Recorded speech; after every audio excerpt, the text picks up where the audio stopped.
Hello, everybody. I am Sean Schoenmakers, the owner of Action Coach Dallas, where we are working with business owners to build and grow their businesses, ultimately to improve their lives. Great to have good business, but really it's for the purpose of improving our lives.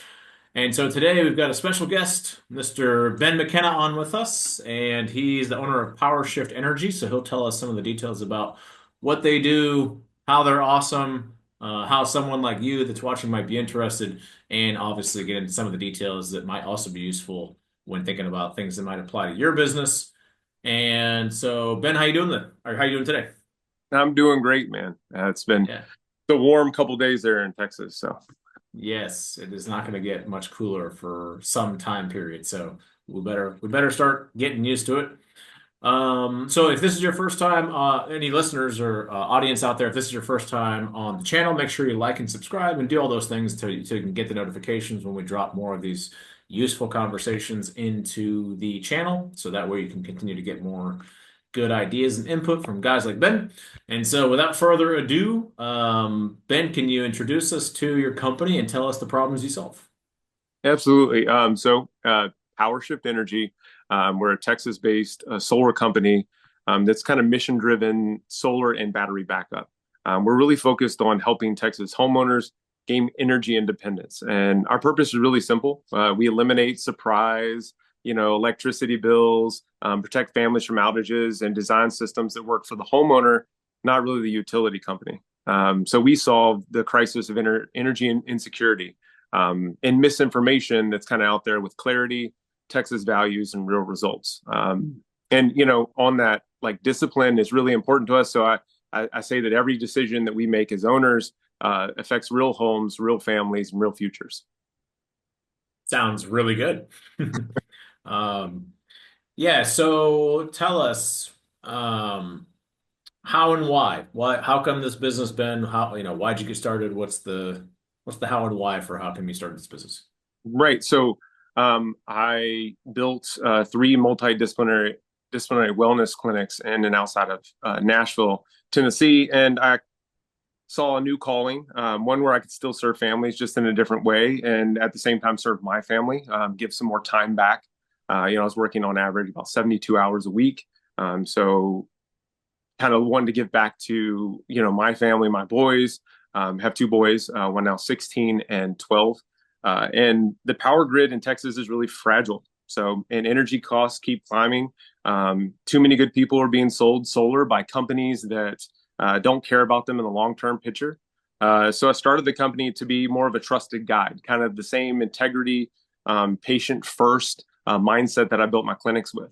So that's why Power Shift Energy. Cool. And I think probably most people have interacted with some form of contractor over the years, especially if you own a home. Right. And I think most people would agree. There's obviously, I mean, like a lot of things, there's some bad apples out there. Maybe the general view of contractors is they're not always trusted, which could probably say about almost any profession out there. But you're saying, hey, look, rather than have this gap where, people aren't sure if they can trust the contractors, you want to be that trusted guide and help them navigate the electrical waters. As it were. Absolutely. Yeah. And so you guys do commercial too, correct? Not just residential? Yeah. Right. We do commercial and we work with, companies, businesses, strip malls, warehouses, churches are a big passion of ours. And businesses who want to kind of increase cap rate, increase their cash flow for their properties. So yeah, we also do commercial. Cool. And so you do residential, do commercial. So if I'm in the audience, how do I know if I'm a good fit? Do you have a kind of a primary segment that you go for, or do you work with the most, or is it just kind of all over the map? Yeah, it's kind of all over, but it really has to do with your goals. So whether it's a business or a family, and then really it has to do with your roof. I mean, we DQ people all the time because of their roofs are cut up or they're sectioned different, and I think that's normally the one qualifier. We don't really have to worry too much about Texas sun. We get plenty of sun out, so that's not really it. It's more like I said, just roof architecture. Okay. And so Well, just curious, what percentage of homes or houses, maybe depending on their roof structure, what percentage maybe just don't fit? Is it like 10% or 90% or what is that?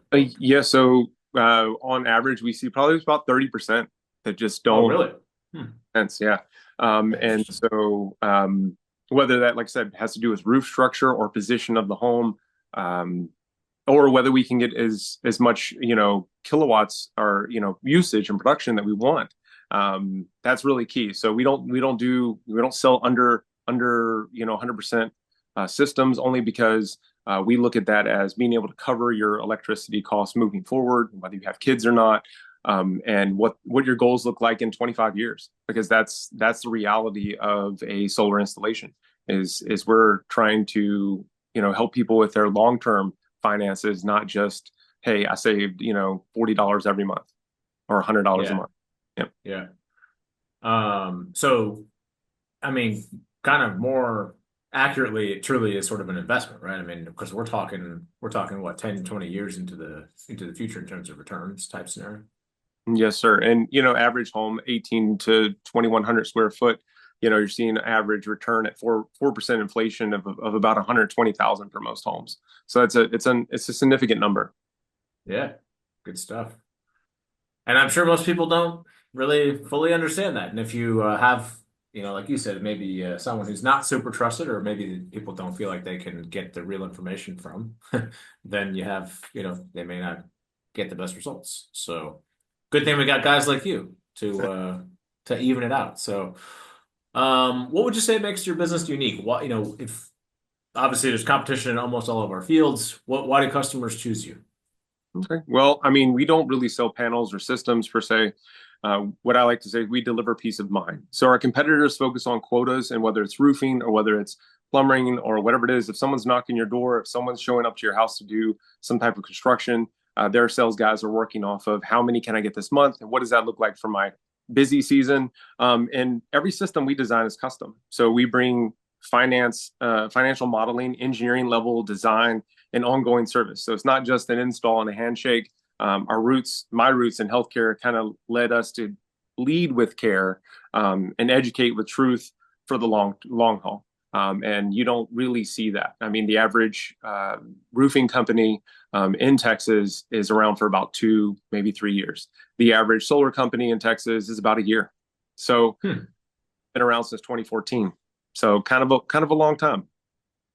Yeah, I feel like that's one thing that not everyone thinks about when they get something done or performed by a contractor is like, hey, will they be, will they even be here in a year or two, right? If something goes wrong. And it's kind of crazy that those are the numbers that those types of businesses are gone really so quickly. I mean, the average, of course, but yeah, it's nice to know that you have a business that's been around for a long time, will continue to be around for a long time. So hey, look, if there's issues or challenges. And not only will they be around, but they're actually nice and useful and trusted, right? I mean, even more benefits um, working with a company like yours. So when we look at marketing, because a lot of companies sometimes are challenged with generating leads, getting the phone to ring, so to speak. So for you guys, what's been the number one marketing strategy that's brought you the most business?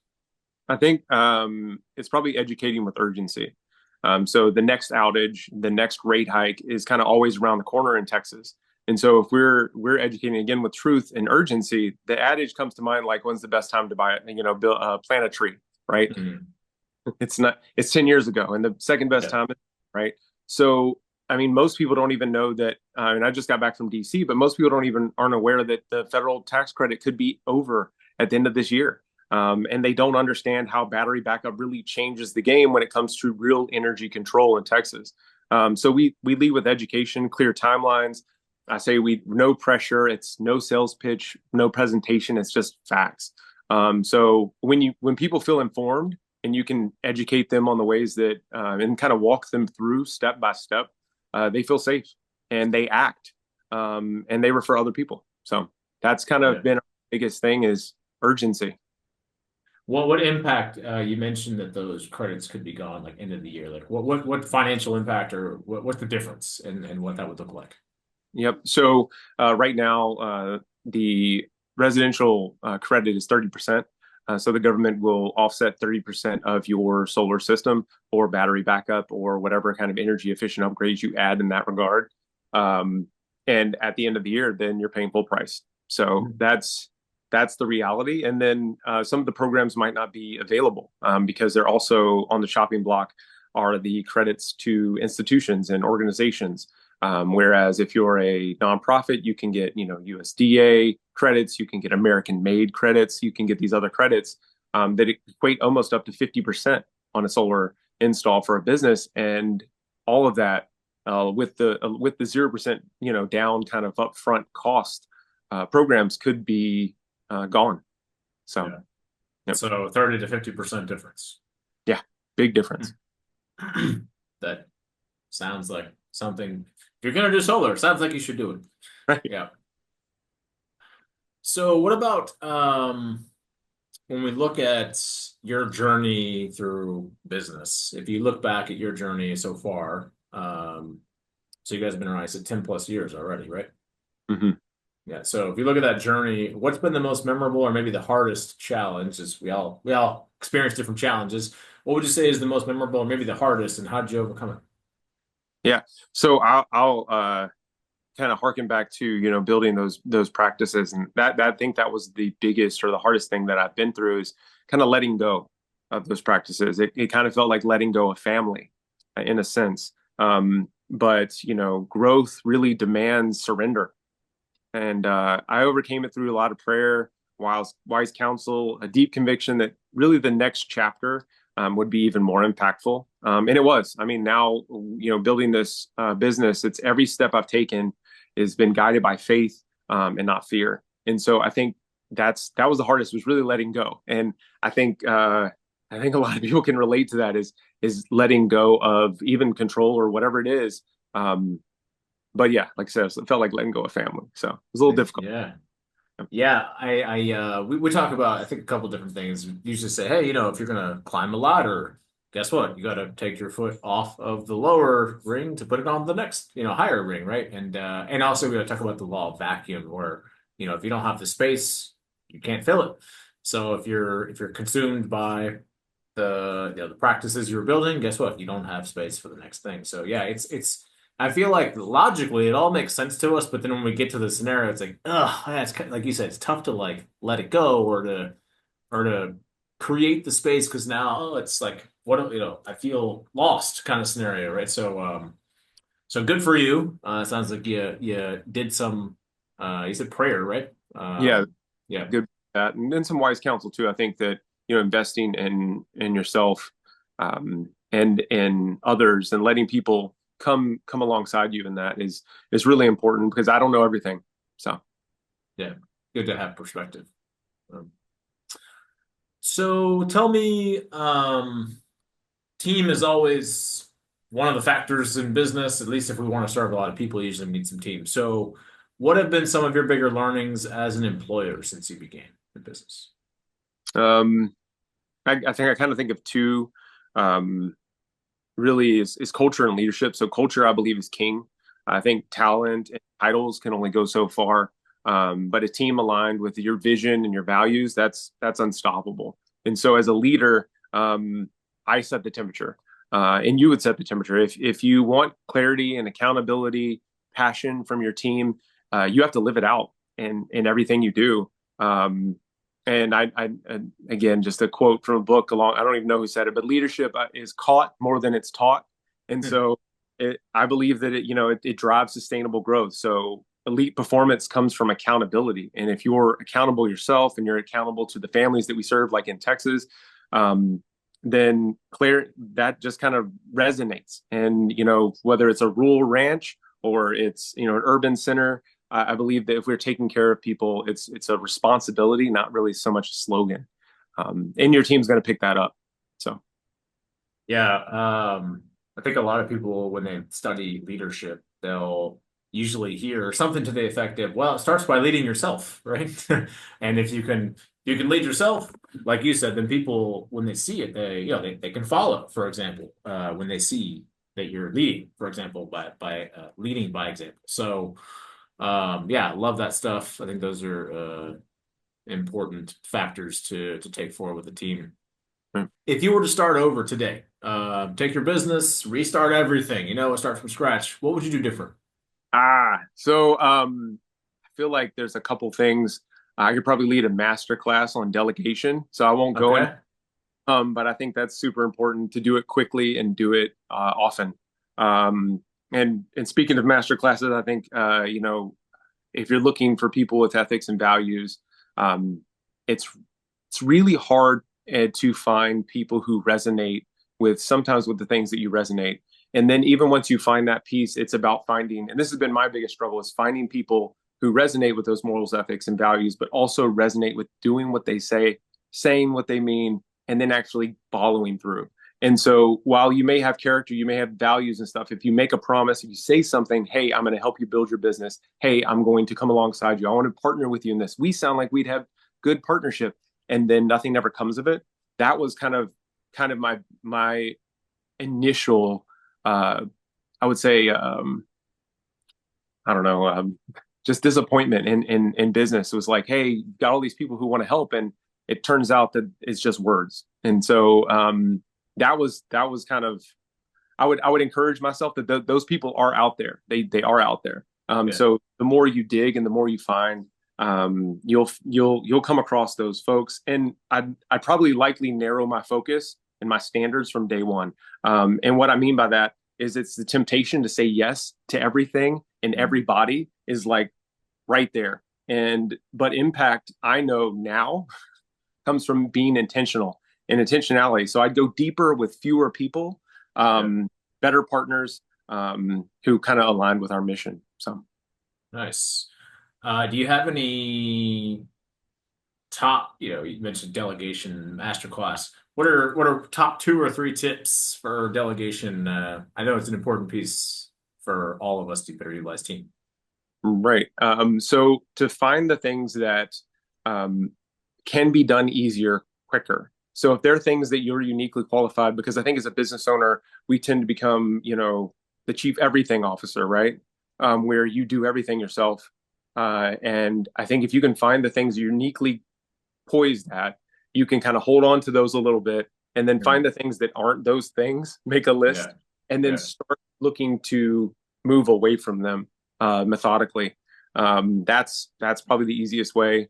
But and then knocking out big tasks during the day, and then always I'm super list person. I have agendas and planners, every little mediocre things kind of planned out. But I know that as a business owner, and something else you learn is that I know that I make a list, and I have to be comfortable with not accomplishing or not finishing everything on that list, Mhm. because it'll drive me crazy trying to do every single thing I set for myself.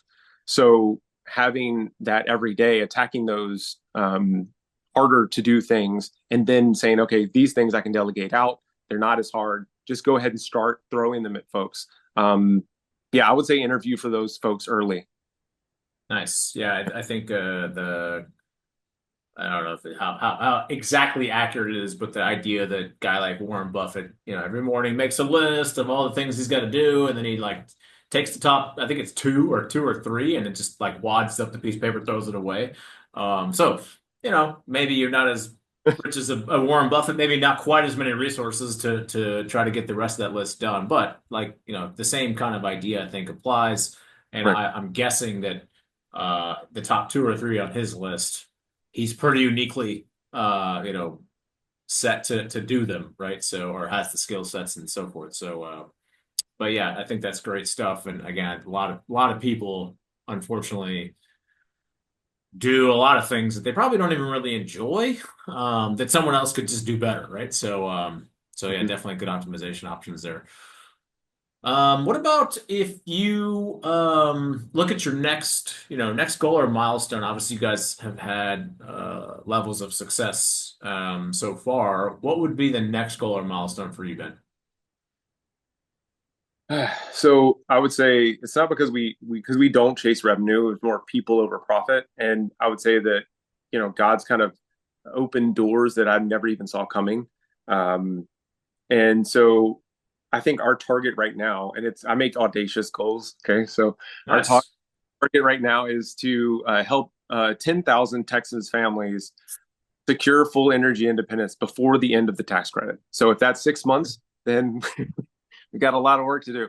If that's 2028, because I met with our senators and the senators from Florida. If it's something that they kind of meter out over a couple of years, then I mean, again, 10,000, maybe it goes up to 15 or 20.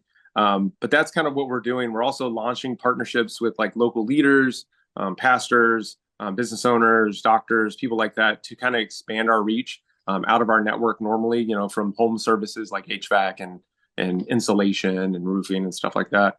And its network's built on trust because if I'm looking really at the crystal ball, so to speak, the future for Texans without solar isn't bright. So, little pun there, the yeah. imagery, yeah. Yeah. But yeah, No, I love audacious. So maybe some people have heard the BHAG's big audacious hairy goals, I think is the acronym or whatever the combination of those right, letters is. But yeah, I love the audacious goals because that number one, most people aren't that great at dreaming, like in terms of really thinking big. And so audacious goals help. And then of course we reel that into achievable, manageable goals, quarterly, monthly, all that kind of stuff. So I've got faith in you, Ben. I know, right? We've interacted before. You organize. I'm sure those audacious goals you'll turn into very achievable goals. So I'm a believer you'll get that knocked out. thanks, man. Yeah. So before we get into our last question, if people want to learn more about you, the company, how can they get in touch? How can they get more info? Right. So you can always visit our website, texaspowershift.com. Email us at info@texaspowershift.com. And you can follow us on LinkedIn. You can look at us on Instagram, more so on Facebook than Instagram. But yeah, we just celebrated a milestone. We got about, I think it was 15,000 likes. So Oh, awesome. yeah, Nice. Good so stuff. I yeah. don't I'm not sure I've gotten that many, yeah, on anything. So sounds good. So any special offers you'd like to offer to any listeners? Yeah. Although right now, like I would say that our company is kind of on a wait list. But if people want to, watching this and they want to, be, just check out, see if their home qualifies or if their business qualifies before that tax credit's gone for battery backup and solar install. I'd be willing to throw 6 months of bills paid so that you can go no utility bills, no payments for the first 6 months, just real savings and long-term security. 6 months, no bills. Yep. Everyone hear that on the show? My goodness. Reach out to this man if you know what's good for you. That's awesome. Yeah, thanks. Good stuff, Ben. And thanks a bunch for hopping on and giving us some good details about some of the keys that have gotten you where you're going and hopefully into the future, the 10,000 or maybe 15, 20,000, as you said. But yeah, thanks for joining us. And for the audience, thanks for listening. Hopefully you got some good nuggets here out of Ben and take advantage of his stuff if you're smart. Till Appreciate it. then, talk to you next time.